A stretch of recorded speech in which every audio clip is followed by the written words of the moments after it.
Galerinha, é o seguinte, ontem a gente teve a primeira grande zicada desse canal.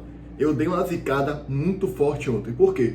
Eu fiz um vídeo, né, mais uma vez reclamando do mercado da bola do Bahia, que até agora não tem nada, e todo o vídeo eu tô gravando falando isso aqui no canal, todo dia eu tô falando isso aqui no canal, né?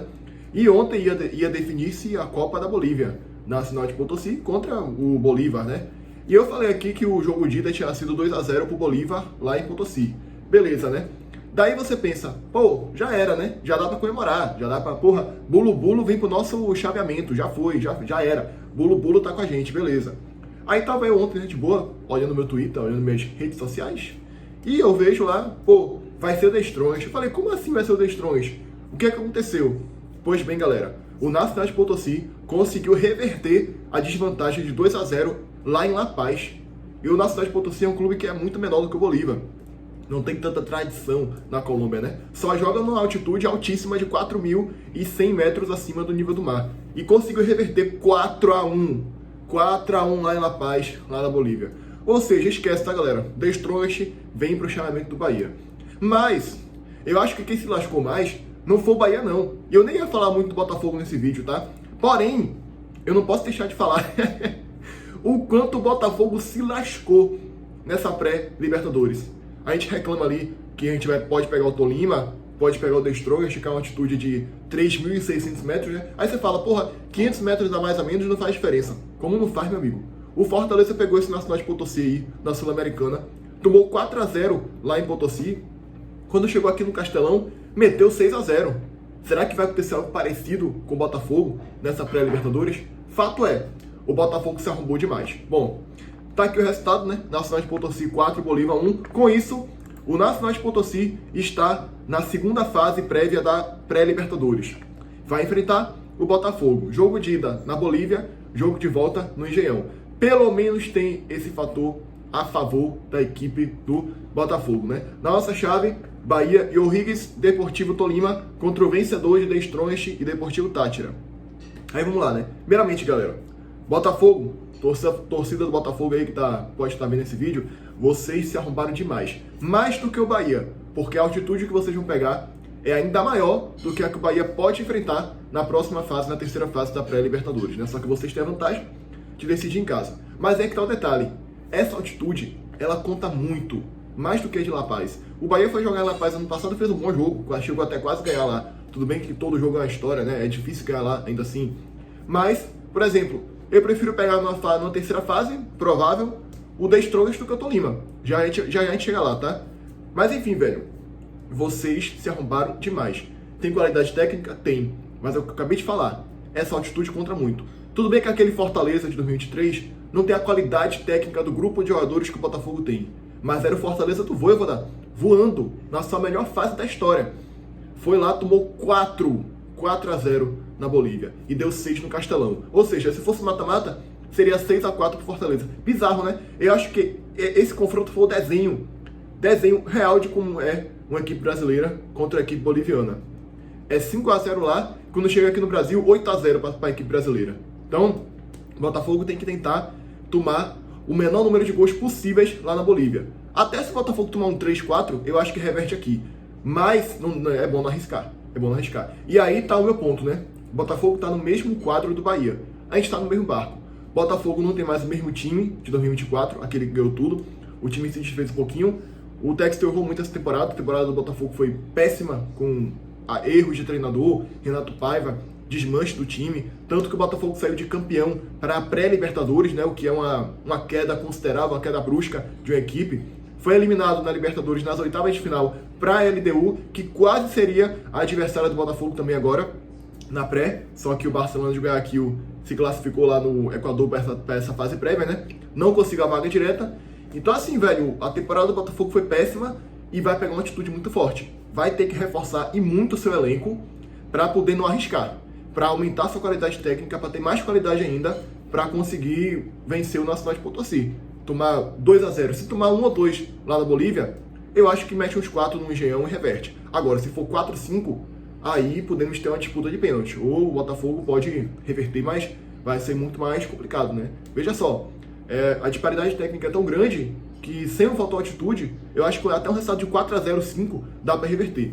mas o Botafogo se lascou demais. Até porque depois pega ou Barcelona de Guayaquil ou Argentinos Juniors, da Argentina. Claro que futebol, tudo pode acontecer, porém eu acho que o chaveamento do Bahia ele é mais factível, ele é mais tranquilo que o do Botafogo.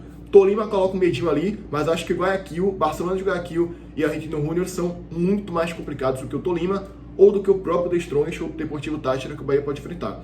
Inclusive, o adversário na primeira fase, o Bahia pegou Higgins, do Chile. Eu tava conversando com o botafoguense no Twitter, ele falou que é melhor jogar no Bolívia do que jogar no Chile, porque os times chilenos são chatos, tentam decidir em casa para levar para fora, mas se o Bahia não perder lá, tá tranquilo, tá favorável. E a nossa disparidade técnica é muito maior, só que a gente não tem altitude contra a gente. São 500 metros, não é nada de altitude, comparado a 4.100.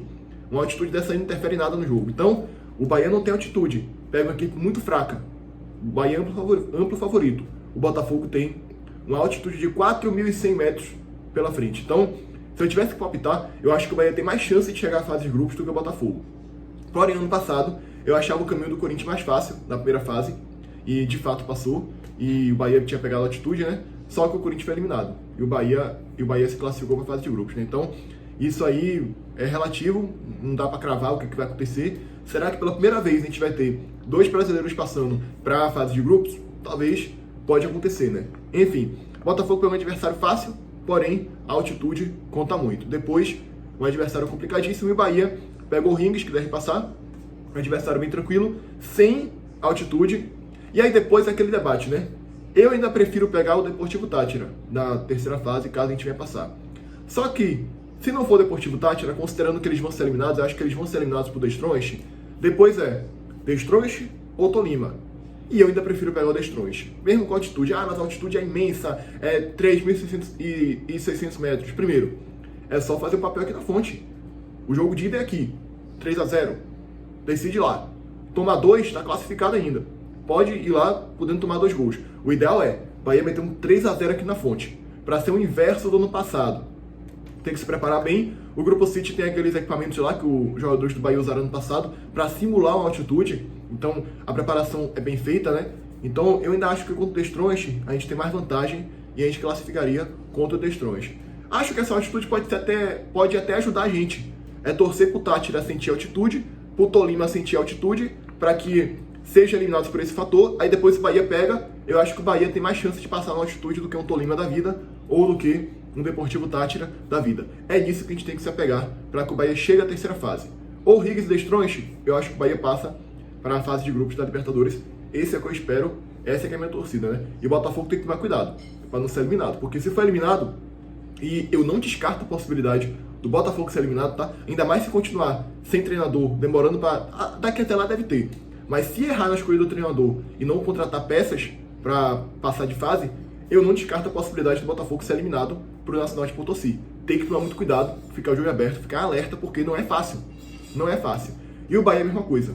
Já mais uma vez, 23 de dezembro, mais um dia sem nenhuma especulação de alto nível, pelo menos até agora que eu estou gravando esse vídeo. Sem nenhuma especulação de alto nível, sem nenhum jogador para chegar, para decidir, para ser um craque, para decidir a nosso favor na Libertadores. Até agora nada. Kiko Oliveira, só, e especulações ridículas de Rony e de Fabiano Souza. Então, assim, tem que contratar tanto o Bahia quanto o Botafogo para poder passar para a fase de grupos da Libertadores, né? Esse é o cenário da Libertadores, velho. Aguardar para ver. Os confrontos vão ser dia 18 e 25 de fevereiro e depois ali no início de março, né? Agora vamos passar para outras informações do Bahia, né? Bom, tá aqui, o Bahia acertou a ida de Vitor Hugo em definitivo para o Atlético Mineiro. Bahia está encaminhando a rescisão de Vitor Hugo. Entretanto, o Bahia negocia com o Clube Mineiro uma cláusula de metas para garantir uma compensação financeira ao esquadrão. Vitor Hugo deve assinar com o Atlético Mineiro por 2 anos, por 2 temporadas, né? Enfim, para a torcida do Galo que tá vendo o vídeo aí, eu acho ele muito limitado, viu? Eu acho ele bagre dos grandes, não jogou nada aqui no Bahia, não foi aquele grande jogador que era esperado que ele fosse. Inclusive, a própria torcida do Galo tá comentando aqui, ó. Antigamente era a gente que mandava bagre pro Bahia, agora é o contrário. Pois é, né? Pro Atlético Mineiro, acho que uma contratação fraca, limitada. Tá fazendo seus golzinhos aí, né, no Atlético Mineiro, mas um jogador, um zagueiro fraco, que deixou muito a desejar quando atuava aqui pelo Bahia. E não vai fazer falta nenhuma ao esquadrão. A gente tem David Duarte jogando bem, Gabriel Xavier, Canu ali. Não acho também zagueiro de alto nível. Eu contrataria, reforçaria mais a zaga. Mas Vitor Hugo, com certeza, é um cara que deixou muito a desejar, foi uma decepção, e não faz falta nenhuma ao Bahia que ele vá-se embora, e é isso aí. E o Bahia tava tentando trocar por Rony, mas eu acho que se for pra trocar por Rony, eu prefiro mandar Vitor Hugo e deixar Rony lá mesmo, porque aí o Bahia sai ganhando em tudo. É isso daí, tá? E aí, vou trazer aqui agora, mais uma vez, esse mesmo debate. O dilema que a gente tem sempre, né? Porra, Grupo City a longo prazo, mas ao mesmo tempo a gente quer mais. A gente já quer tentar algo a mais, né? Enfim, vou trazer aqui em tela pra vocês. Ó, o que Belintani, ex-presidente do Bahia, falou a gente entende que acerca da SAF e acerca dos títulos que o Bahia pode ganhar, pode vir a ganhar, sendo a SAF do Grupo City, né? Então, vou colocar em tela aí pra vocês, pra gente ver o que ele falou e pra gente analisar depois.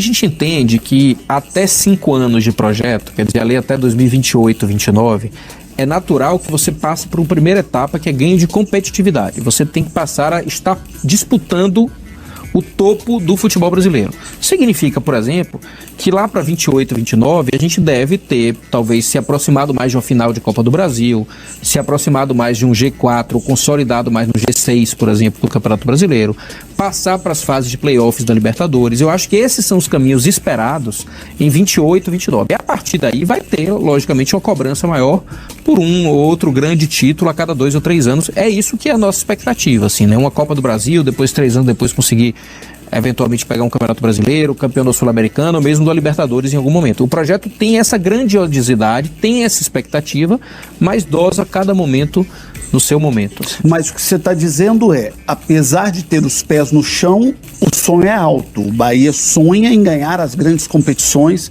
O Grupo City tem um planejamento para chegar, para conquistar, para ganhar. Muito alto. O projeto econômico, quando ele custa alto para chegar, ele tem uma estratégia também de retroalimentação econômica. Ou seja, se o Bahia é campeão brasileiro, campeão da Copa do Brasil, se vai para uma final ou é campeão da Libertadores ou da Sul-Americana, aquele jogador que valia 10 milhões de euros passou a valer 20 milhões de euros. É assim que o mercado funciona. Então a estratégia do Grupo City é que o Bahia seja campeão e dispute coisas grandes do futebol brasileiro, não apenas porque se comprometeu com a torcida do Bahia, mas isso faz parte da estratégia econômica, faz parte do projeto econômico. Pois é, né? Ele tocou num ponto muito importante. 28 a 29, que é o prazo ali que ele imagina que o Bahia vai estar disputando o título, né? E outra coisa, a galera fala que o Grupo City só quer lucrar, só quer vender jogador, mas ele tocou num ponto importantíssimo. O Bahia sendo campeão, chegando em final, ganhando título, também ajuda o grupo com a questão de revender jogador, que valia 10 milhões de euros, passa a valer 20 milhões de euros. Isso aí dá o quê? 100 milhões de reais, daria 50 milhões de reais ali de lucro, nesse cenário hipotético que o Belintani projetou aí, pro Bahia chegar na final e poder valer mais o jogador, né? E tem essa questão, velho, a gente fica sempre no dilema, mais uma vez aqui, a gente entende que a longo prazo a gente acredita no projeto, porque a gente votou pra isso, a gente apoiou isso, e é o que a gente tem pra se pegar. E é melhor do que viver na época de Belintani, que com todo respeito a ele, e ele próprio sabe que ele não era um gestor de alto nível no futebol, tanto que ele foi atrás do City, e ele mudou a história do Bahia por seus méritos, né? Mas agora tá muito melhor do que antes, né, galera? Pelo amor de Deus. E a gente voltou, a gente aprovou isso, e agora é acreditar no projeto. Agora é deixar andar e acreditar. Com crítica, claro, sabendo que a gente já poderia mais. O Bahia, esse ano, tinha totais condições para mim de chegar à semifinal de uma Copa do Brasil, de poder pegar um G4, um G5, o Bahia foi incompetente. Mas, outra coisa importantíssima que ele falou, eu acho que nem tá nesse corte, ele tá em outro corte também dessa entrevista.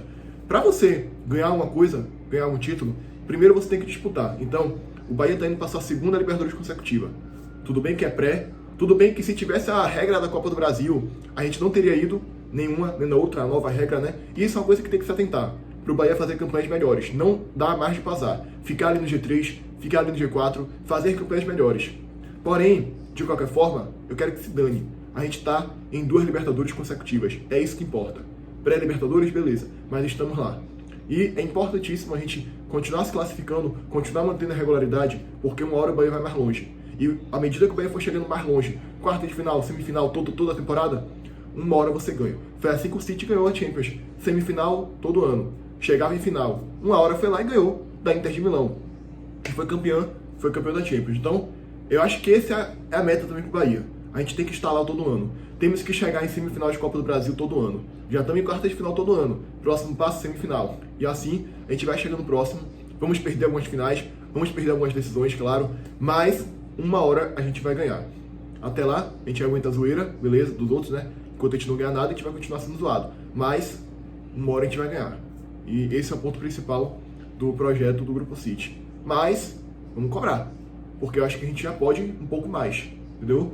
A gente já pode um pouco mais e tem que cobrar para que o mais rápido possível a gente possa avançar mais no projeto aí e que a velocidade seja um pouco menor do que o projetado, né? Porque aí adianta o projeto e é ainda melhor, né? Enfim, galera, outra coisa que eu quero trazer aqui para vocês é isso aqui, ó.